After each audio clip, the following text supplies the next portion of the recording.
Some more good news this week. Louisiana has become the first US state to reject the WHO-WEF power grab.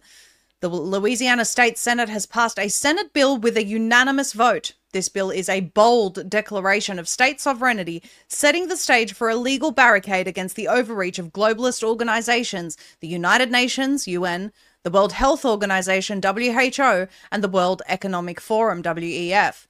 Senate Bill 133, co-authored by Republican State Senators Valerie Hodges and Thomas A. Presley, as well as State Rep. Kathy Edmondson, aims to ensure that these international bodies have no jurisdiction or authority within the state's boundaries. The bill states, the WHO, UN, and the WEF shall have no jurisdiction or power within the state of Louisiana. No rule, regulation, fee, tax, policy, or mandate of any kind of the World Health Organization, UN, and the WEF shall be enforced or implemented by the state of Louisiana or any agency, department, board, commission, political subdivision, governmental entity of the state, parish, municipality, or any other political entity. The proposed legislation is a response to what some state legislators view as overreach by these organizations into American sovereignty and personal freedoms. Senator Hodges, representing District 13, spoke to Blaze News about the bill, stating, "We have watched a horror story unfold in front of us, as time has shown that the recommendations and coercive regulations from outside organizations such as the WHO have harmed hundreds of thousands of Americans." The senator cited concerns about vaccine safety and the influence of international organizations on domestic policy as key drivers for the legislation. The bill, which still needs to pass in the Republican-controlled Louisiana House, has been crafted to block the implementation or enforcement of any rules, regulations, taxes, policies, or mandates from the UN, WHO, and WEF. The Gateway pundit previously reported that the WHO proposed a global pandemic treaty, which includes a provision for mandatory universal digital passport and ID system. We've also spoken in length about this on this broadcast. It's not just the treaty as well that we need to be concerned about. It's the international health regulations, which were initiated by Biden, the amendments to those regulations, in which the WHO initially proposed that they would erase human rights, dignity, and fundamental freedoms from any of their future pandemic response considerations. Now, that is extremely alarming language, and of course, no one should want any association with this organization following those statements, even though they were later retracted. But the initial intent was to never consider human rights, dignity, and fundamental freedoms again. So Louisiana is doing a fantastic job here. The US government is leading all nations into a global beast system that would require compliance with digital health tyranny enforced by the UN's WHO.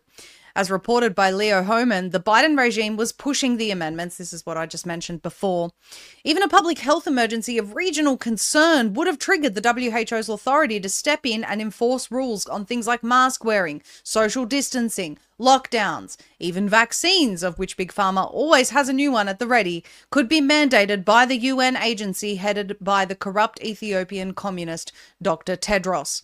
As Joe Hoft writes for the Gateway pundit, the amended agreement would prevent Americans from doing anything that the UN world government apparatus didn't want to be done, and would in essence take away all rights of Americans in an emergency like COVID.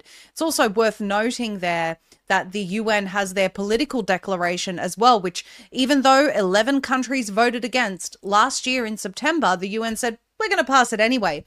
And it essentially gives all authority to Antonio Guterres to become the dictator of the world in the event of a black swan event, an event in outer space, a climate emergency, pandemics, all sorts of things. So the fact that Louisiana has included a provision to have nothing to do with the United Nations is very important, because it does extend past what the WHO is doing with the IHR and the treaty. And they're calling it an accord instead of a treaty in an effort to bypass US Senate approval. This is the same in every country.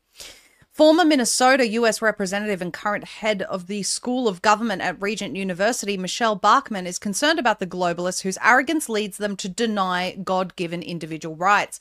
In an interview with Joe Hoft last year, Bachmann said, "People sense that there is something seriously, drastically wrong, and that something is that you and I and people across the world are losing their freedom and their authority to make decisions.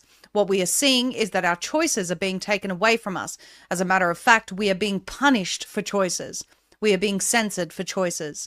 We may not have the freedoms in the very near future that we enjoyed even 5 years ago and 10 years ago."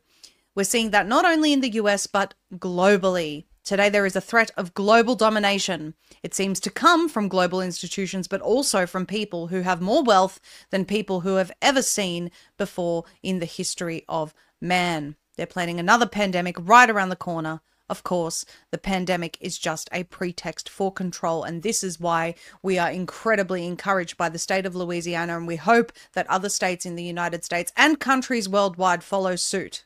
It is very easy to exit the World Health Organization and the United Nations. If your countries are telling you that it isn't, they're lying to you.